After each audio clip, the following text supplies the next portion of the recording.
उसका जो भजन का तेज पुंज है, उसके भजन का जो तप साधना है, वो इतनी प्रबल हो जाती है कि देवताओं को, इंद्र को बोलना पड़ता है कि इंद्र इसने 16 सोमवार कर लिए, इंद्र इसने मंगलवार कर लिए, इंद्र इसने ये व्रत पूरे कर लिए, और अगर इसके व्रत ये पूरे हो जाएंगे तो वर देने के लिए जाना पड़ेगा।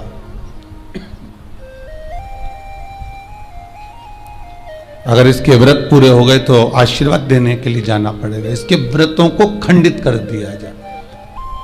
तो व्रत को खंडित करने का सबसे सुंदर तरीका देवताओं के पास है कि जिस दिन व्रत हो, 2-3 व्रत अच्छे निकलते हैं और एक व्रत में इतना क्रोध आ जाता है कि सारा करा धरा पानी फिर जाता। देवता क्रोध दिलाते। फिर क्या करना? तो शास्त्र कहता है कि जिस दिन आपका व्रत है उस दिन एक काम जरूर करना कि भगवान का मंत्र जाप कर कर, भगवान का स्मरण कर कर, कटोरी में जल लेकर, पात्र में जो जल रखा हो, पूजन पाठ करते समय, स्मरण करते समय वो जल का पान अवश्य करें।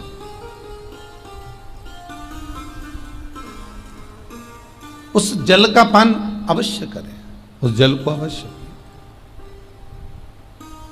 क्या होता है जल का पान करने से? शिव महापुराण की कथा कहती है,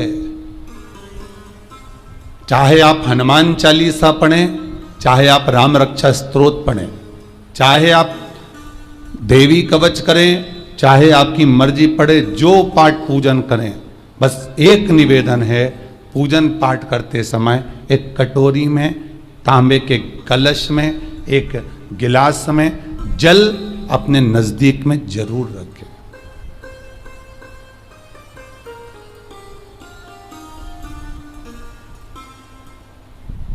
क्या होगा उससे? आप जितना पाठ करेंगे, आप जितना पूजन कर रहे हैं, आप जितनी आराधना कर रहे हैं, आप जितनी साधना कर रहे हैं, आप जितना तप कर रहे हैं, आप जितना हनुमान चालीसा, दुर्गा चालीसा, राम रक्षा स्तोत्र, यमुना अष्टक, गोवर्धन चालीसा, जो भी आप जप रहे हैं, जो भी आप सर्वोत्तम जी का पाठ कर रहे हैं, आप जिस भी पाठ को कर रहे हैं, उस पाठ को करते समय अगर जल तुम्हारे पास में रखा हुआ है तो तुमने जब पाठ किया तो उसका जो तात्विक अंश है वो जल के अंदर जाएगा, और वो जल जब हम ग्रहण करेंगे तो हमारा जीवन आनंदित हो जाए। पहले के संतों को उठाकर देखिए, पहले के साधुओं को उठाकर देखिए, पहले के तपस्वियों को उठाकर देखिए। साधु सन्यासी तपस्वी जहां पर तप करते थे उनके पास में कमंडल में जल रखा रहता था।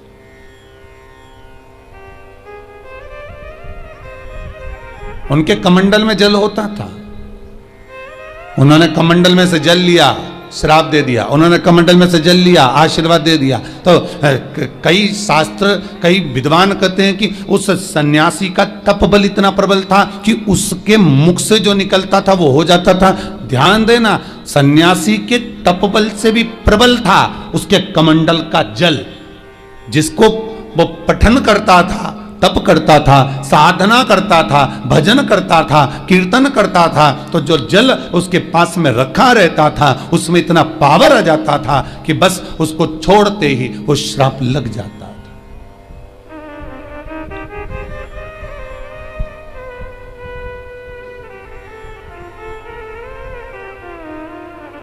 किसी मंदिर में जाए, किसी देवालय में जाए, किसी तीर्थ में जाए, उस मंदिर का जल, तीर्थ, उस मंदिर का कुंड का आनंद भाव लिया जाए। भाई,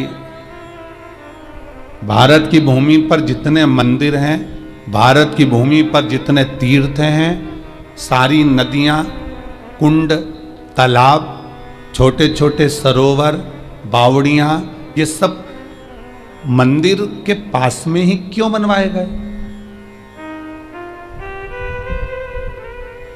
ये कुंड, ये बावड़ियां, ये तालाब, ये सरोवर, ये कुएं, ये सब मंदिर के करीब में, तीर्थ के करीब में क्यों बनाए गए? उसका कारण केवल इतना है। और क्यों इतने पवित्र होते हैं? क्योंकि वहां भजन करने वाला, वहां साधना करने वाला, वहां स्मरण करने वाला, वहां कीर्तन करने वाला, वहां मंत्र जाप करने वाला, वहां नाम जाप करने वाला जब जप करता है, साधना करता है, पाठ करता है, तो उसका तेज पुंज उस जल में चला जाता है। उस जल का पावर इतना प्रबल होता है कि जीव अपने आप कल्याण हो जाता है।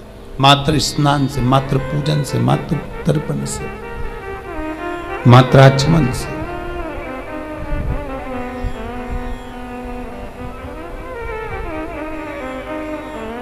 शिव महापुराण तो यहां तक कहती है कि आप शंकर भगवान को जल चढ़ाएं, थोड़ा सा जल पात्र में रख लें। जहां पूजन कर रहे हैं, जब थाली से पूजन, पहले सबसे पहले तो जल ही चढ़ाओगे ना, जल चढ़ाने के बाद उस पात्र को रख लें, थोड़ा सा पानी उसमें बचा लें, 2-4 बूंद, 8 बूंद, 15 बूंद, 20 बूंद, 1 चुल्लू, थोड़ा सा। भगवान शिव की आराधना करी आपने, दिया बत्ती करा, पूजन करा, आराधना करी, मंत्र जाप करा, घंटी का नाद करा, और भी लोग आए उन्होंने भी भगवान का नाम लिया। जब घर की ओर प्रवेश करें, पूजन की थाली जब लेकर चलें, तो जो कलश में जल हो उसका आचमन कर लें या अपने ऊपर छीट लें, उससे सुख का अनुभव होता है।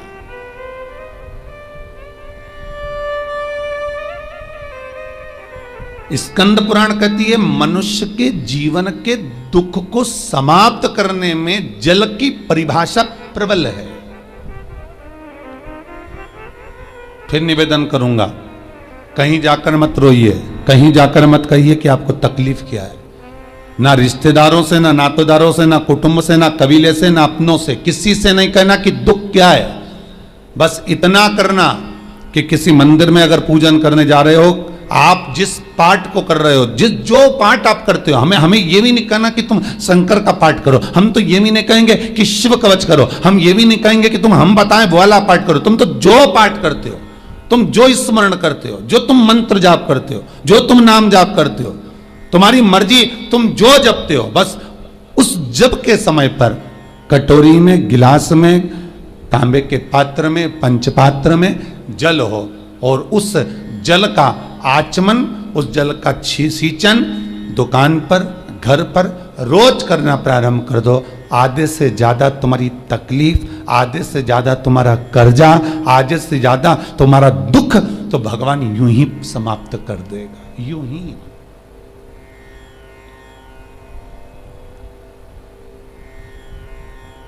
हम जल कौन सा सींचते हैं भगवान, अपनी दुकान पर पानी कौन सा छोड़ते हैं, अपने घर पर जल कौन सा सींचते हैं। जब मटके में से भरकर लिया है, कुंड में से भरकर लिया है, आपने घर में नल में से भरकर लिया है, और वो पानी लाने के बाद में अपन सब दूर छीट दिया। अपन वो वाला पानी कभी नहीं छीटते जो रखा है, जो आराधना के लिए रखा है, साधना के लिए रखा है,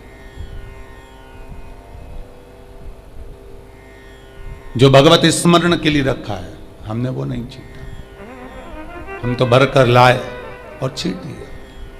अरे भाई, बहुत दुख है, बहुत तकलीफ है, बहुत कष्ट है, कहीं मत भटको। जिससे तुम्हारी अच्छी पटे उसका स्मरण कर कर, उसका भजन कर कर, उसका कीर्तन कर कर, उसका नाम जाप कर कर।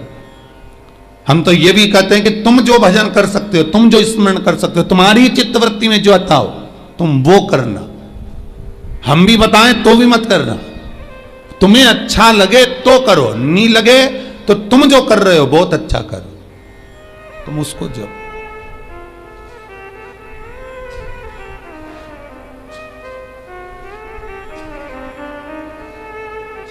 तुम्हारा जपना, तुम्हारा स्मरण करना, तुम्हारी भक्ति का भाव प्रकट करना, बस दिल से, मन से, जो तुम्हारे मन में आ जाए भगवान को वो कह दो, भगवान से वो जाकर निवेदन कर दो, भगवान उसे स्वीकार करे।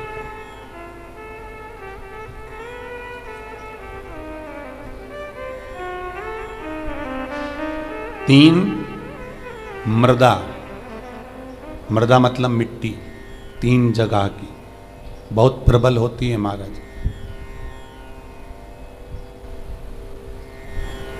सांब पुराण के अंतर्गत वर्णन किया है इसका।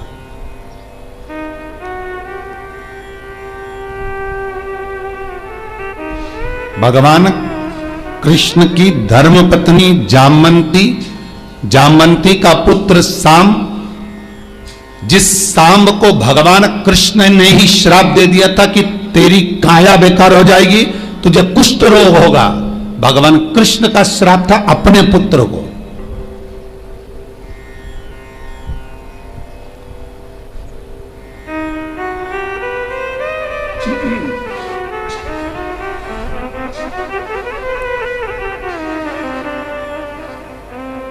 भगवान कृष्ण ने स्वयं अपने पुत्र को श्राप दे दिया था सांब को, सांब पुराण में वर्णन।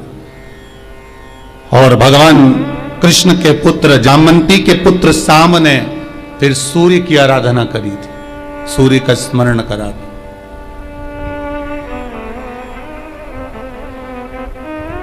और भगवान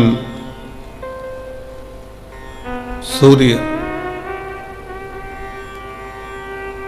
स्वयं सांब के सामने प्रकट होकर कहते हैं सूर्य नारायण कि तुम मेरी आराधना कर रहे हो सांब, अगर तुम्हें आराधना करना है तो इंद्र की पुत्री देवसेना की आराधना करो, कार्तिकेय जी की धर्म पत्नी की।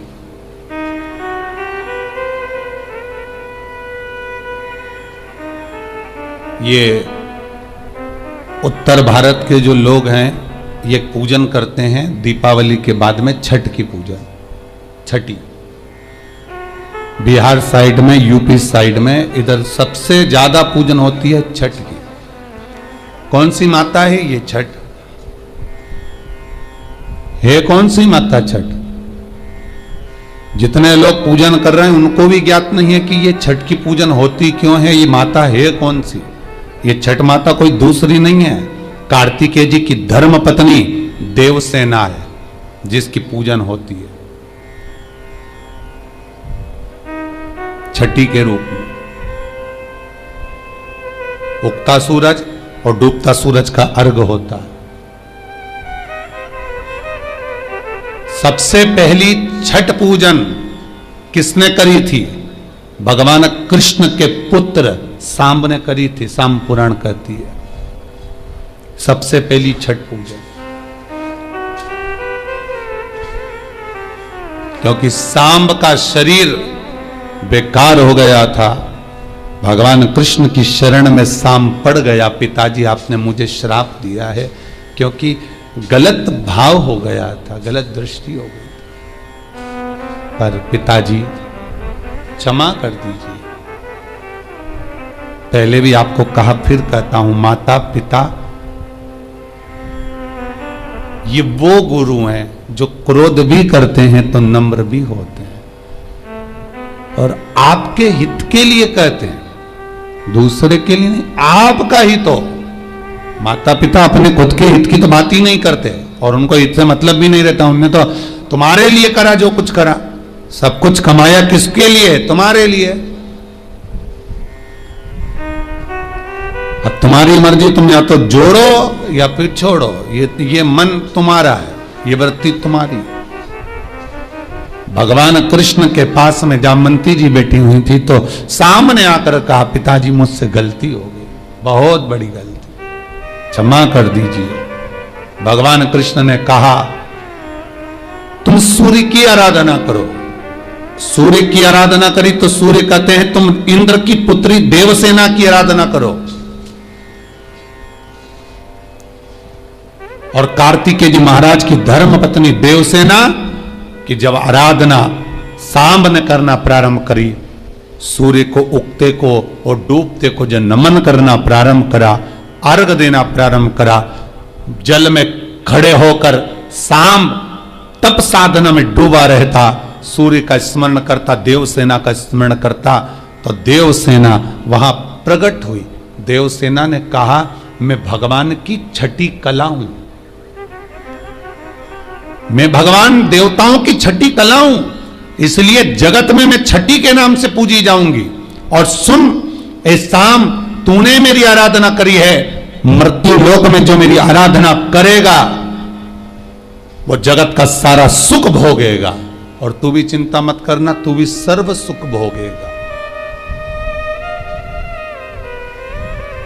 सर्व सुख।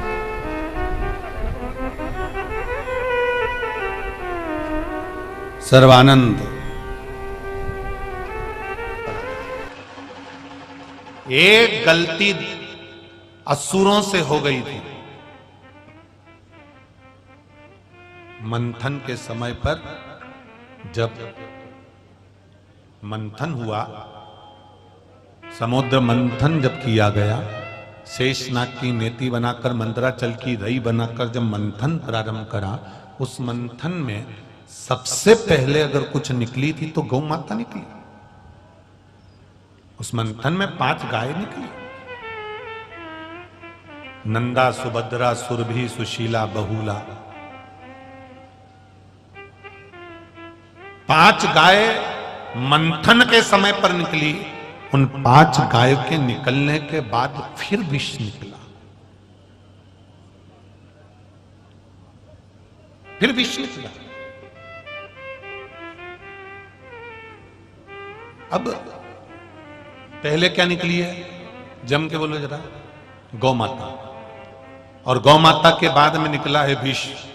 गौ माता निकलने का कारण क्या था? मंथन में सबसे पहले गौ माता के निकलने का कारण केवल इतना था, विष जो निकलेगा, उस विष को जो पिएगा उसका कंठ जलेगा, उसका शरीर जलेगा। उस विष की तपन को अगर रोक सकता है तो गौ माता का दूध रोक सकता है। इसलिए शंकर जी का अभिषेक गाय के दूध से होता है।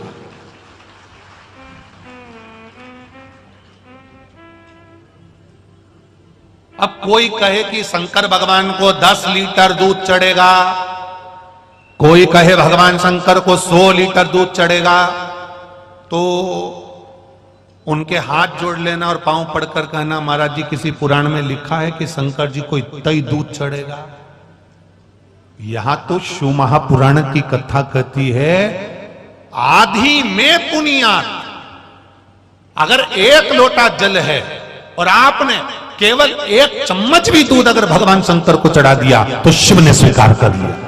मेरा भोलेनाथ कभी नहीं कहता कि मुझे करोड़ों में देना, मेरा भोलेनाथ कभी नहीं कहता कि मुझे लाखों में देना, मेरा भोलेनाथ कभी नहीं कहता कि मुझे इतना देना। मेरा भोलेनाथ जी तो केवल इतना कहता है कि थोड़ा भी देना तो श्रेष्ठ दे। सारे देवताओं को तुमने जो चढ़ाया चढ़ाया, शंकर जी को अगर एक बेलपत्री भी चढ़ती है तो खंडित नहीं चढ़ती। चढ़ती है क्या? चावल का 1 दाना, मात्र 1 दाना चावल का आप शंकर जी को चढ़ाओ, पर खंडित मत चढ़ाओ। 1 दाना चढ़ाना, ज्यादा नहीं, पर पूर्ण आखा चढ़ाओ। शंकर जी को फूटा हुआ नरियल भी नहीं चढ़ता। शंकर जी को नरियल भी चढ़ेगा, श्रीफल भी चढ़ेगा तो पूरा चढ़ेगा, पूर्ण।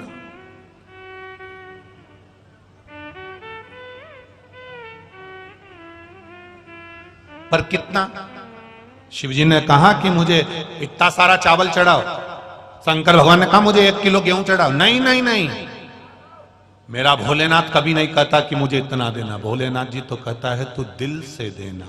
अगर 1 अक्षत का दाना भी देगा तो याद कर कर देना कि द्रौपदी ने केवल झूठा बर्तन मुझे दे दिया था और झूठे बर्तन में से राख से वो बर्तन मन चुका था, साफ हो चुका था।